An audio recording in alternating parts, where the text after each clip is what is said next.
Hello, everyone. Welcome back to Medicine for These Times. I'm here with my former client and friend and peer, Maitreya Wolf. Hi, Maitreya. Thank you for being here. Hi, Beth. So good to be here with you. So good to finally do this and bring you on. I'm so honored to have you here. Let me tell the audience a little bit about you and then we'll get into it. So, Maitreya Wolf is a wise woman, soul mentor, and multidisciplinary artist whose life and path are aligned to the spiritual power of beauty, the wild earth that is our home, and the life of soul. Through her life changing evolutionary mentoring practice, Soul Power Mentoring, she guides people to transform the pain of the past into the power of the now by rooting in old ways of being so that they can live a life of radiance, fulfillment, purpose, and joy in a way that is deeply connected to the earth and the mystery and contributes to the awakening, healing, and liberation of humanity and the world in this most extraordinary time. And you can check out her work at the links right here in the show notes. Maitreya, I'm so excited. You have just been such a pleasure to work with in my group Mastermind program and then also in the special moon school that no one really knows about yet, which is officially ending today. It is. Um, but let's hear this. I'm always curious because I guess I never even knew the depths of where this came from. But what brought you to want to even be a mentor and help people and share yourself out there in the world? Like, what brought you onto this path? And, I'm always curious, like, what were you doing beforehand? Yeah, okay. So I've always been spiritual, as they call it, and soul and earth oriented. I've always been a deep questing being. I've always sought after the deeper levels of life. I had my first awakening experience in the wild on horseback when I was 8, and that changed my entire relationship to life in the world. And then I had my first psychedelic experience when I was 15, and at that point I was just like, this is real, this is true, this matters to me. High school does not. So I essentially left high school for for the psychedelic path beginning when I was 15, which had its benefits and its drawbacks because I was 15 and there was no containment. I was not a part of an intact culture that could hold that kind of awakening. So it ended up leading to some hard things that I had to recover from. But my path was established early on. I'm here to be what I am. And I've walked the way towards that the whole time. And how it has brought me to mentoring is that when I was in my Saturn return in my late 20s, I went through a devastating trauma. And it destroyed my life. It destroyed my health. It destroyed my community and all my relationships. I lost everything. I lost everything. And in that moment, I was plunged into what I have come to know as an initiatory ordeal. And I began to walk an initiatory path. And that path has been profoundly, profoundly magical. And I am still cultivating the practical elements of it because I'm such a full power mystic. But, I came into the realm of soul at a very different level, the realm of soul where life itself is like, you're here for something in particular. You're not just here to fuck around, and you've got some refinement to do to become what you're here to become. So that's what you're going to be doing now, from now on, until you get to the place where you can be a resource for others, because that's your task in this life. So I've been on this initiatory path now for 16 years, and it continues to grow and evolve, and it's brought me to the place of being a teacher. It brought me to the place of being just recognized in general in my community as a wisdom keeper, as a resource, as somebody who can hold people in experiences of spiritual crisis, practical crisis, trauma, awakening, all the things. So, people just started to come to me for that quality, that quality of holding, that quality of guidance.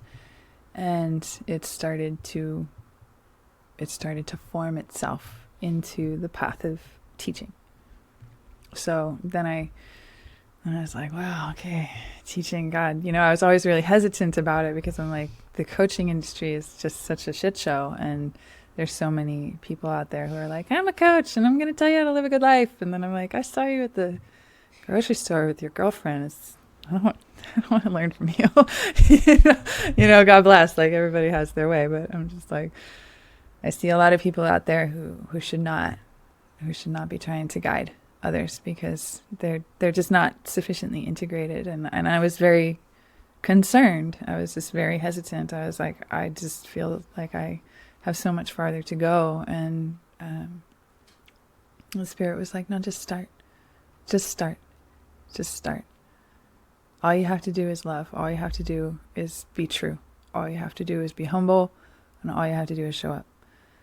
And say when you don't know, and offer what you do, and just do your best and learn from everything.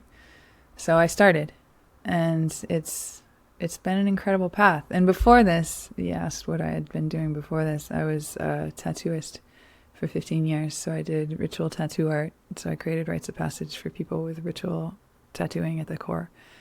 And I moved out of that because it's incredibly hard on the body. And after a certain point, I was just like, I can't deal with this level of pain, like the physical pain of drawing on somebody's body all day. It's just so much, especially when you hold it in a ritual context and it's meant to be a catalyst for soul evolution through that bloodletting ritual that is ancient bloodletting ritual. I just got to the place where I was like, I don't want to deal with blood at this level, and it's too hard on my body, so I'm ready for something else. And then I had transferred into music because I'm a musician. So I was a professional musician for about 5 or 7 years. And then this teaching path started to open, and it's just true. So I'm just following what's true. And I just want to point out that you're still a musician.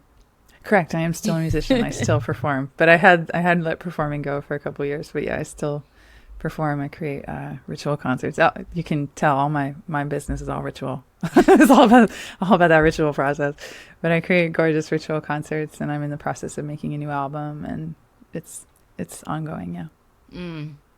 Thank you so much for sharing. And I want the audience to hear this. I love the story of going through a lot of these initiatory, processes to then be a teacher. And I actually, it's funny. I was very much like you. I didn't know there was such a thing as coaching. And then when I did, I was like, it's weird. Like I just didn't want to even be called a coach. I still hesitate with the word, but it was kind of at that point, very much like you, where, and this happens to a lot of my clients and, probably people from the Mastermind, where it's just kind of like your calling. Like you get to this place where you can't really deny it. And there's a need for this. There's a need on planet Earth with so many people going through so much, which seems to be intensifying every single day.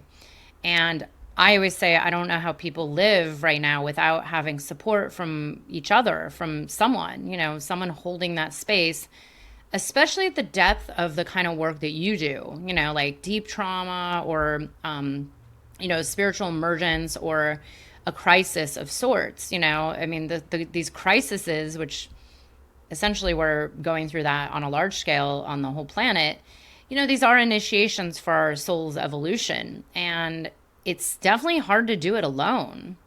And I'm curious, when you came to the Mastermind program, where were you in the work that you were doing? And like, what did you decide to seek a mentor for, especially knowing very much, I'm so much like you, where knowing that the coaching industry is filled with a lot of, I always just call it like fluff. There's a lot of fluff, and there's also people where it's like, I don't want to learn from you because I actually, not from an ego place, but very often know more, or like already know that, or I've already been through that.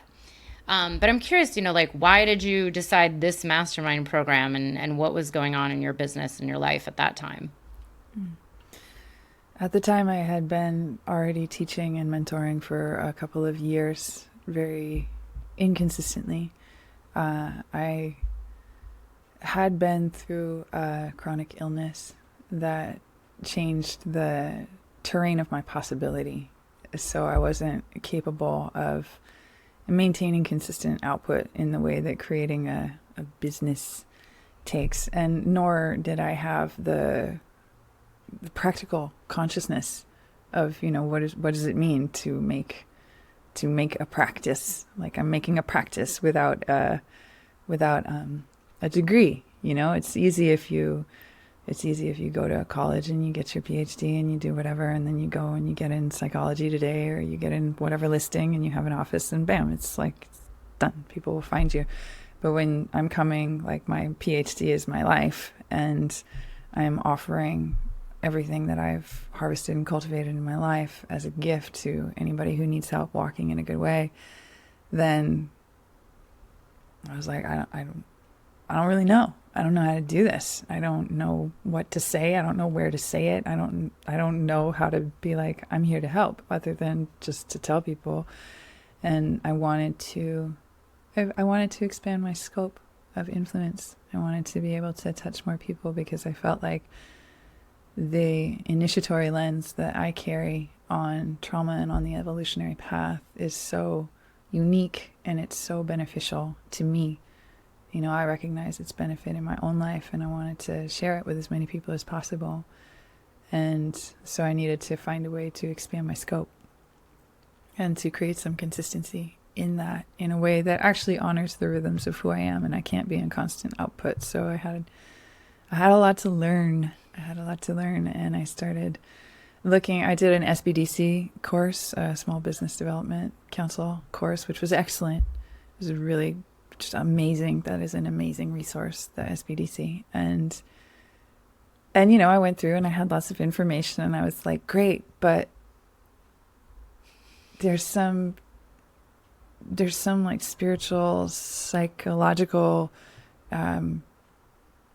component here that I can't actually tend to well myself. There's a lot of resistance. There's a lot of stagnation. There's a lot of surging forward and then completely withdrawing. And I need some help decoding my inabilities on that level to maintain engagement with the regular world.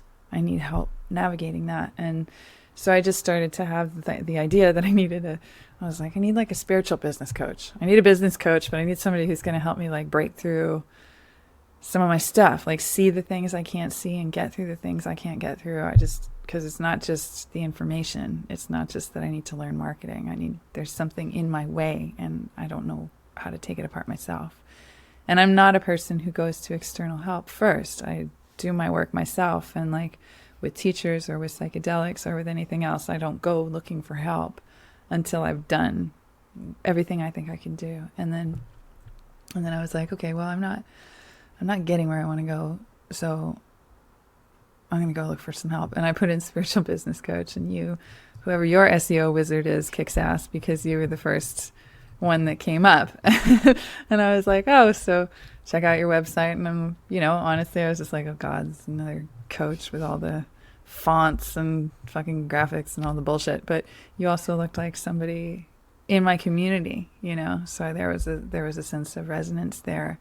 And then when we talked, I just remember that how often we talked. And, I was very aware that you were tracking me as a sale. That was obvious. But I was also very aware that you were genuinely generous with your energy, that you were genuinely generous with your presence and your time, and that you genuinely cared. And so I had a yes for it, and I was interviewing a few other coaches at the time, and I was just like, nah, I think Beth is the one, so I'm going to try it. I'm going to go try this. And so I joined the Mastermind, and I'm glad I did. It's so funny because I'm like, I don't remember tracking you as a potential client. I remember. Oh, you so were. Well, and it's funny because, especially, the last few years I've kind of gotten to that point of when I see someone who I resonate with, and you were like an immediate resonance, and you still are. Like, I consider you a peer. I think you're wise. I'm about to book my own reading with you. And I hate that feeling of believing in someone and them, like, I knew you believed in yourself, but it was like, I know this can help you. That feeling of like, oh, if you just could trust in this. And, thank God you eventually did. But I knew, I was like, whoa, like you're a dream client, like if I could just have people just like you who are on a path like you, who's, you're willing to do the deep work and you're also willing to listen and show up and be coachable. That is the ultimate dream. And, thank you so much for trusting in it. And it's so funny because especially even my website, I make fun of my own website because I know it's a bunch of, it's been designed over like piecemeal. And I was always just like, whatever, it's good enough. But we are rebranding. But it's funny because I've had other clients say that to me. They're like, wow, you don't really, you don't portray how deep this process really is in any of your content. And it's like, well, yeah, there's only so much you can tell. But when we're in this container, in this group, which is its own ceremony on some level, first of all, you can never know what comes up. And I don't know if it was you or someone else in the year you were in said something like, Beth, this is not just a business coaching program. This is like a spiritual growth program. And like you said, of course it is. When you get to this place where, okay, maybe you learn some business structures, but then there's these other missing pieces that you have as blind spots. Everybody who comes to my mastermind has blind spots. I have blind spots. We all do. And that's why it's important to have a mentor reflecting back. So I want to talk about the work you do, because you mentioned, you work with trauma, these deep initiations, like people who are really going through it, and consciousness and soul work. It's called soul power mentoring. Let's talk about what this is all about and what your views of how do you see people. Let's say someone comes to you and they're stuck with, hey, I've had all this trauma since I was a kid and I'm in my 40s, and what's your approach to dealing with trauma? Because everybody has this different approach, and I'm curious, like, what your views are on trauma and how you work with clients. Well, everybody has different needs, and everybody has different imperatives in the soul. Every soul has its own arc, its own trajectory of development. And so what I'm looking for in a person is the path of power through what they've experienced. Because the line, they're not a line, it's a frontier. There's a frontier shared between trauma and initiation, and making the difference from one to the other has to do with the orientation of how you relate to the circumstances. So there's an enormous difference between somebody who has lived a life of high intensity trauma and somebody who has been through something recently, like an acute trauma or a grief point of some point, like some kind of loss or something. And so each person has a different need. Like the person who has lived a life of high intensity trauma, like myself, there's a lot of neural repatterning that has to go on, because the entire fundamental operating system of the self is oriented in this one direction that is not life affirming, that is not generative. And so you have to get into the quantum, what I call quantum repatterning, like you go into the deep system itself and you start to imprint new energetic possibilities. And with somebody who's in an acute trauma process, like they've been through something, somebody died, or they were assaulted, or they were robbed, or they went through a relationship, or whatever happened, you have something different, because the fundamental system, the quantum system itself, might be more intact. It might be more capable of being generative, and it's taken this big hit that has distorted it. So you have to restore the system at that point.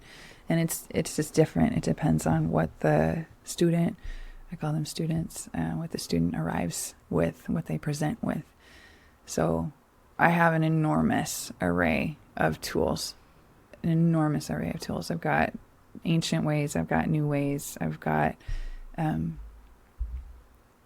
got an incredible intuitive capacity to just meet people where they are and start to decode what's going to serve them. But the core question that I'm always asking is, what's the path of power through this? What is the path of power through this? Because in the aura of trauma, it's easy to get lost in the narrative, especially because we live in a society that feeds on our disempowerment.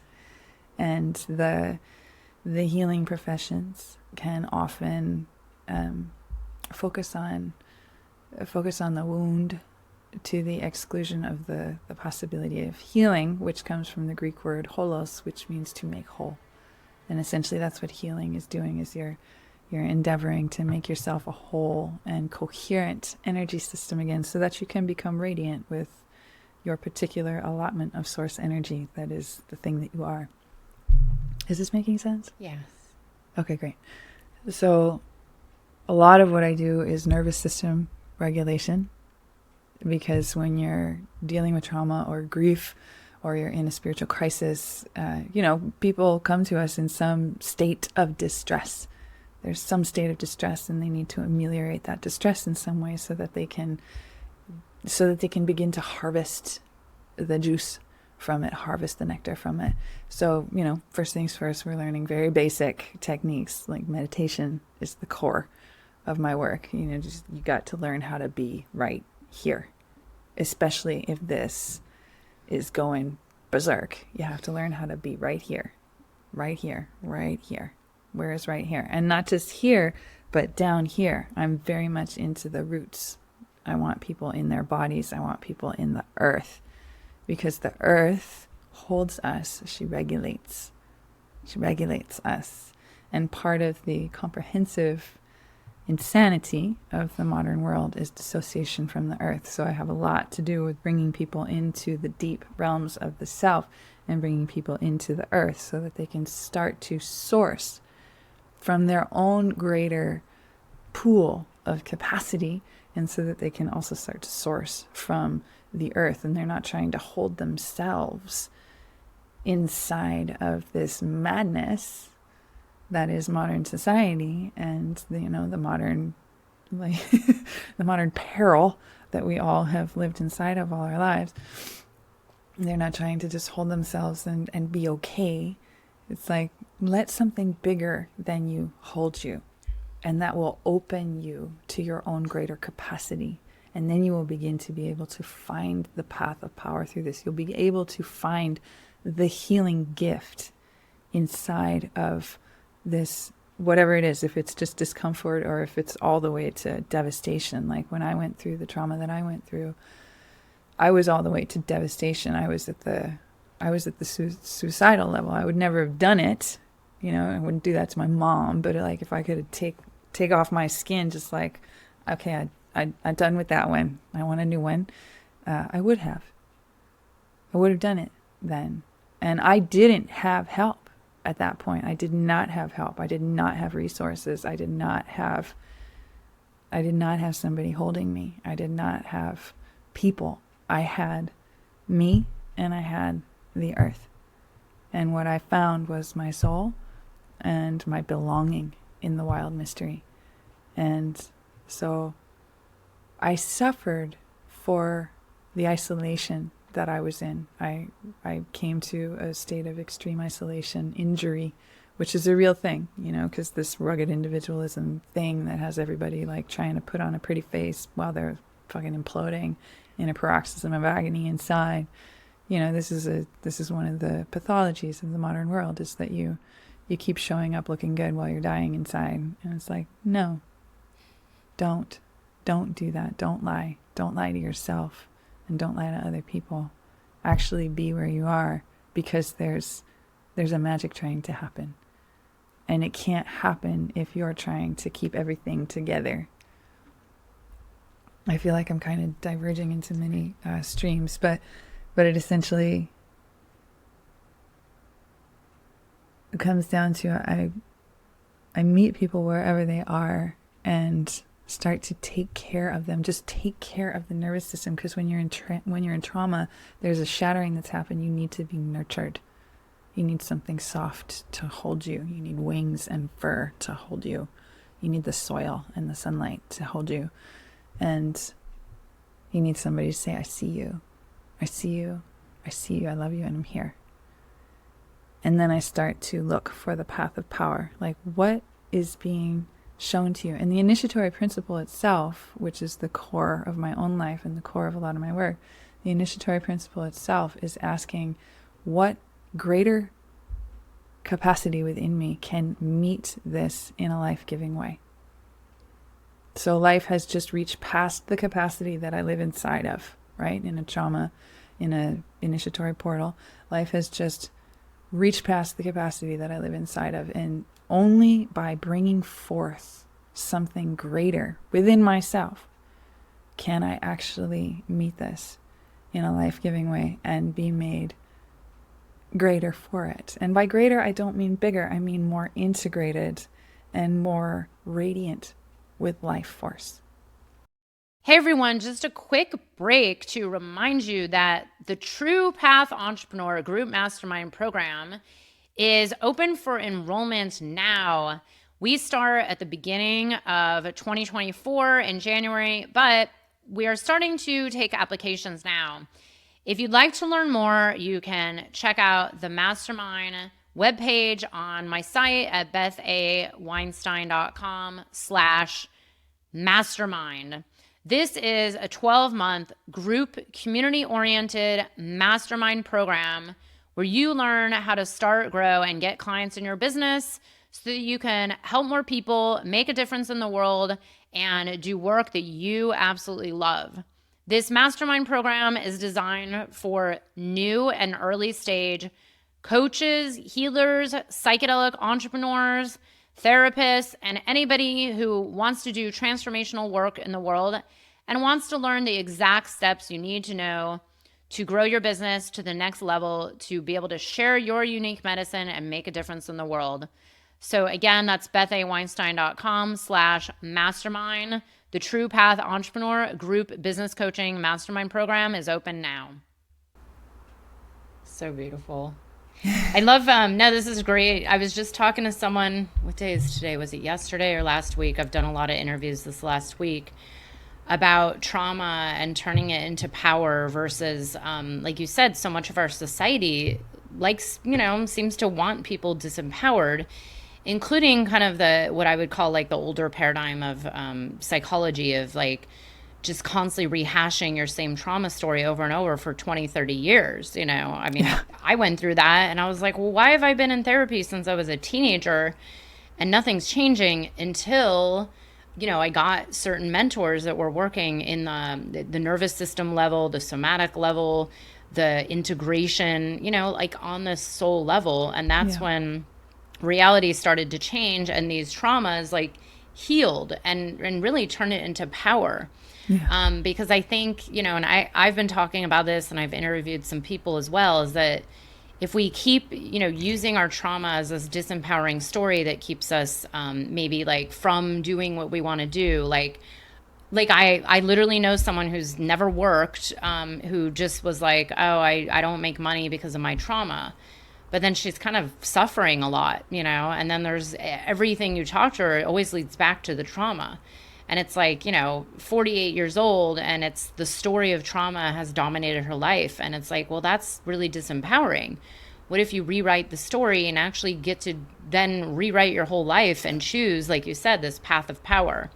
And I do believe on such a larger level, this is what we need to really bring into the collective in order to make it through these times that we're going through on Earth. I don't think it's about, I actually made a joke at Burning Man where I recently got stuck and I said, look, we can sit back and complain about the climate, because people are like, oh, this is the climate, or we can actually either like do something about it or make the best out of it and like still go dance and still go celebrate and still go live life fully versus just sitting in the corner and whining and complaining, which I think a lot of people really love to do. It's like the complaining's not actually doing anything. It's the source of power that is going to create change, as above, so below within ourselves and in the larger scale collective. And, why suffer in in your trauma or disempowerment for much longer. So I can say that Maitreya holds so much medicine. I mean, I've learned just from listening to you and seeing the work you've done. And I will say you're an incredible writer too. You know, you're so expressive in the depths. You can see how deep your soul runs. And this is what the world really needs right now. I'm curious, you know, on a personal level or professional level, being in the Mastermind program for a year and then going into the little moon school container for about 6 months or a little more. How do you feel that you have evolved on a soul level as a person, or as a, you know, you as a teacher and a mentor? You know, do you notice a change in you since joining and where you're at today? Mm.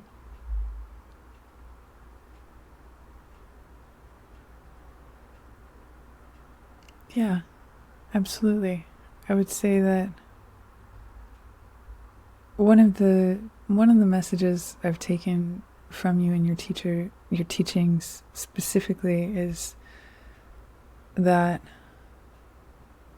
it's about being in service. That this is a path of service. I remember in our first conversation, before I had joined the program, you asked me, why do I want to do this?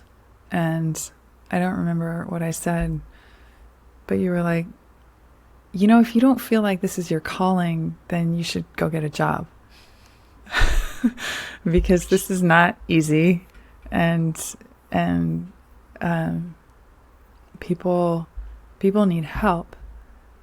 They need help, and when you're in this, you're going to have times that you're going to have an anchor, a solid, rock solid anchor of a why for how you do this, that is not about what you can get from it. And that started a process. This is my current initiation, and it's very humbling to just admit that I'm very much learning about being in service, because I've lived a totally solitary life. Not totally, you know, I have lots of friends and I have my family, but my family is very small, and I've just spent the majority of my time by myself. And so people were a bit of a abstract concept. You know, I'm also an Aquarian in that way. So I've got a big picture of humanity, the idea, but then the interpersonal, you know, this flesh and blood thing in front of me, this ensouled flesh and blood temple in front of me. This is a whole different world than my like conceptual Aquarian ideal of humanity and our great potential. So learning about the nitty-gritty of being in service and what that really means has been one of the deepest gifts of what we've gone through. I remember when I put out my distress call towards the end of the program, and I was like, oh God, I need help. I need help. I need help. I need help. I need help. I need help. I just remember how much and how often you sent me messages, or how we talked, and how you were there, you know, and it was above and beyond. You weren't like, well, I'm sorry you don't feel like it's working, and giving you what I can, good luck, you've got all the teachable, help yourself, you know, do your best, good luck, you've got this. You were just like, I'm here, I've got you, I am present to what's happening for you. And it was a modeling for me of, you know, what does it mean to go above and beyond when you really feel something and really believe in it. And that is one of the things that has contributed to shifting my codes, like shifting my quantum patterning of, you know, it's not about just this abstract ideal of, you know, transforming the collective through the embodiment of my gifts. It's this very nitty-gritty, day-to-day, down here with somebody in their stuck place right now. Like, here's this person that I believe in their stuck place. And yeah, I learned a lot from that. And, you know, I learned all the business stuff, and that was great, and I use it, and it benefits me. But I learned what it means to really show up, and also to show up in a way that doesn't give yourself away, because you have to have boundaries. You have to have really healthy boundaries to be able to serve And the more you want to serve, the more refined your boundaries have to be so that you can give what needs to be given and also be like, okay, now I contain myself. Now you do go work with what I've given you because I've given you a lot. Go ahead, get after it, you know? So it's taught me a lot about how to teach, and it's taught me a lot about how to hold, and it's taught me a lot about how to show up. You know, I will say the one thing I love most about distress calls, because, you know, I get them often from all my clients, is that I always know you're about to go through a big breakthrough. So for me, I usually have to like giggle in the background, like, oh my God, I can't wait to see what's on the other side of this, because I've seen it so much now. And it's always very predictable. It's always at a certain point. I don't know why. It's probably just, you know, the waves of growth. But what I've seen over and over is when someone's going through this, you know, their own little business initiation, which, by the way, entrepreneurship is a series of initiations every single day. We had an initiation just setting up this podcast. You know, it's like, this podcast thing is always broken. You know, it's like one thing after another. But what I then saw was you came out of it, and I don't even remember how this happened, but I think it was within a month or two, your school of remembering just was birthed. And I was like, whoa, like I actually get chills when I even say the name because it just sounds so you. And I think that came out of that distress call, you know, with a combination of other things maybe. And then, you know, life happens as well. You know, we can't forget as an entrepreneur, there's always life. There's always things outside of our business and everything, you know, if we learn how to ride these waves, with people like Maitreya helping you through these initiations, it only helps you grow and step into more of your own path that you're supposed to be here to do. So let's talk about the School of Remembering that was birthed, and what is it, and, you know, who's it for, and what's it all about? The School of Remembering is a year-long ritual arts and deep counsel mentorship. So it's for people who have progressed on their spiritual path or their evolutionary path to such a degree that they can deepen into practice at a level that is going to refine the soul for the sake of conducting source energy more fully. And that isn't actually as hoity as it sounds. It's about, the ritual practice is rooted in the cyclical process of the year, so the seasonal cycles and the lunar cycles. And it's a way to nest our own development, the basket of our own development, into the broader nest that is the natural cycles of the world that we are a part of. Because when we do that, we come into greater alignment as beings, and we come into the mystery in a way that is so generative and nurturing and transformative, you know. And I'm cautious at this point about focusing on being better, you know, about being better or being something other than what you are. What I actually really aspire for is that people will deepen into what they are and really live it fully, because there's something that every being is that is crucial to the unfolding story of the world. And anybody who comes to me, anybody who finds their way to me, is ready to live at that deeper and greater level.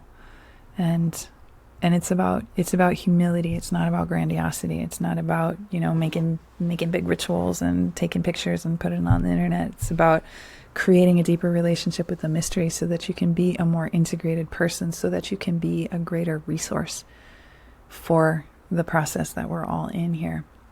So the school itself is a year-long ritual arts and deep counseling process where we're really getting into, what are you here for? What are you here for? What are you here to be? Who are you here to be? And how can we root you into the earth in such a way that you will, like I said, become whole again, you know, healing, this word healing, which is, you know, one of my favorite sites on the internet is Healing from Healing. I don't know if you know this one, but it's great.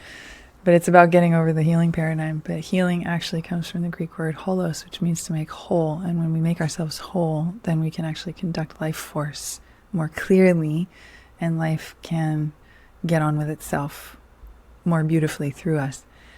So the ritual practice is about coming back into relationship with the earth, with the cycles of the earth, and with these cycles of the moon, with these cycles that we're embedded inside of, that modern society overrides without reservation constantly.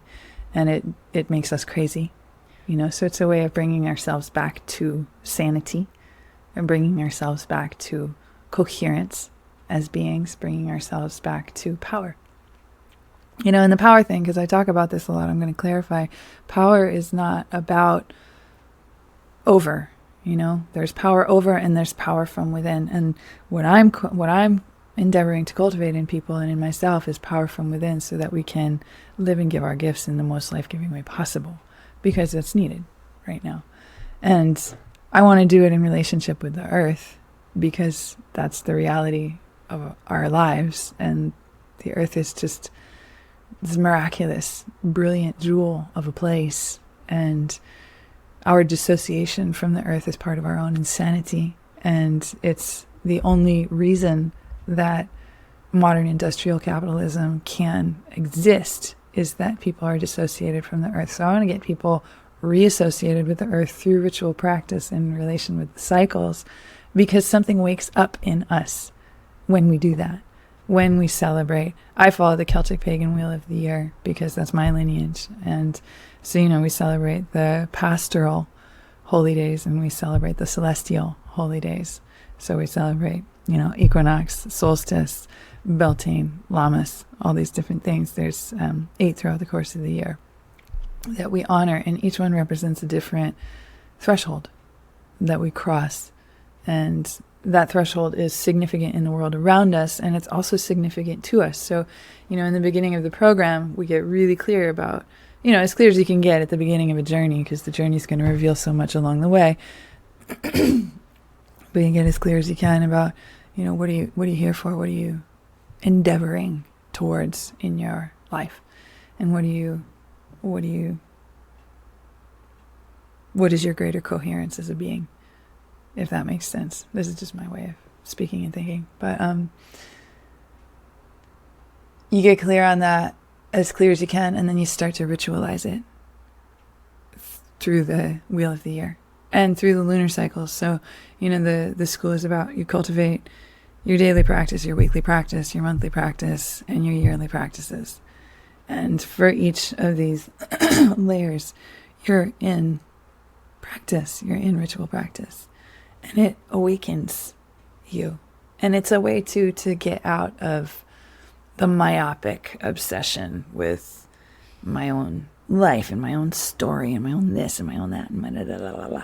You can get out of that a little bit and get into the mythopoetics of your own journey. So that's not so much about the personal and the personality narrative, but it's about the archetypal, it's about the mystical.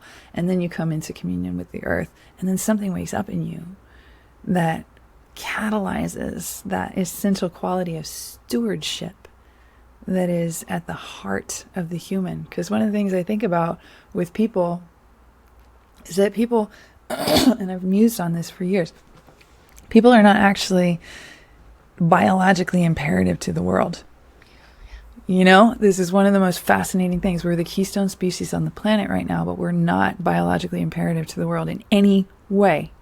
There's no ecological function that rests on our shoulders. None. There's nothing. And we're the only species here that's like that.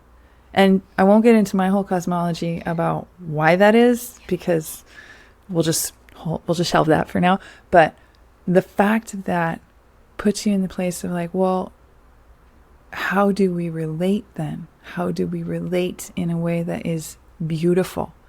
And not beautiful pretty, but beautiful, the spiritual power of beauty, the magnitude of beauty as a spiritual frequency, beauty as an essential old power in the construct of creation. How do we relate in that way? We pray. We pray. We come into communion with the earth. We love her. We love her. We listen to her. We let her lead us, and we take care of her in the best way we know how. We come home. We come home to her. And part of the way I teach people to do this is through this school of remembering. And even before they enter the school, there's a couple of stages in my work, depending on where somebody's beginning from. If somebody's like new, they start with the compass. If somebody's in acute trauma, they start with the Phoenix path. If somebody's coherent and they're just ready to like dive in and do the thing, then they go to the school. And this is so the medicine for these times. There's a lot of people out there who are on this kind of spiritual path or the healing path. And I feel the same way. I actually hate using the word healing, and I always have, because I like to think we're all inherently whole and we're just trying to come into ourselves more and more. But I feel that there's so much of our society, at least here in the Western world, that is spends so many years in the upper realms of, the kind of the crown chakra, the spiritual path, the kind of disconnection from earth. Like I even have good friends like this that are just so, hanging out with the angels constantly, that are not actually really embodied here on earth. And maybe they're not in that connection with the seasons, with the lunar cycles or the earth cycles, that are just so, like for me, when I started doing that work, that's when I actually started feeling like that belonging and that safety, like I deserve to be here on earth. And that's when my life started shifting. Yeah. And I keep saying, I don't even understand how humans can live without this connection, because to me, it's the only thing that really anchors life during these chaotic times. Yeah. And I do believe this is going to grow in so much popularity as the world keeps changing, because I think the other option is just mass insanity. I mean, which we're already seeing on some level. Yeah. And I feel like, I always say it's like this beacon, it's especially if you're someone who's spent, even in the psychedelic space, there's so much of it. Oh, especially. Yeah. It's like very head, mental, like leaving. And it's actually the opposite. The opposite medicine is to go down deeper into the roots of the earth and into this place of like, yeah, there is a reality. Like we are embodied here on earth, or at least some people are. We're trying to be. Yeah. And I'm so glad you teach this. And I just want you to know, and I've said this to you 20,000 times, that I have so much faith in your work, and I have so much faith that this is only going to be needed more and more as the times keep, shifting into, I always just call it interesting, because I don't believe that we're in a good or a bad. I don't believe that anything is a crisis. I believe that we're just going through, a large initiation, and it's very interesting to be a part of. Yeah. I mean, it's like, whoa, I wake up every day and I'm like, I cannot believe I'm alive right now. Like, it blows my mind. Like, God, did I really choose to be alive at this time? Yeah. But this work that you're doing is so important, and I'm so glad you do it and put it out there. And we're going to have links to it right here in the show notes, so anybody can get in touch. But I can really recommend the depth of the work that Maitreya does. And as someone who's guided her and led her for however long it's been now, it just feels like, okay, I can usually tell when some of my clients are really like doing the depths of the work and truly walking the walk. Like, you are truly walking this walk. I've seen you go through so many initiations and really come out, like bigger, like more in your power, more in your truer self on the other side. And that, just the leading by example, is just so beautiful to witness. And I'm so glad you've trusted in the group Mastermind program. You've really showed up as a leader in the community, as a mentor to so many people, and, really put yourself out there, and also speaking your truth from a place of, unapologetic authenticity, like no fear, no doubts, and just really like knowing you're here to be of service to those that are attracted in. So I want to honor you for that. One last thing before we go. If there was anybody who's like you were, whatever it was, a year and a half ago, who's kind of on that fence of like, because I know for you it was definitely this like, I'm not sure this is it, and kind of, on the fence of joining the mastermind for a little while, what would you say to someone who's maybe considering investing in one of my programs, or even honestly, even anybody who's similar, like a good business coach, as I say? What would you say to them?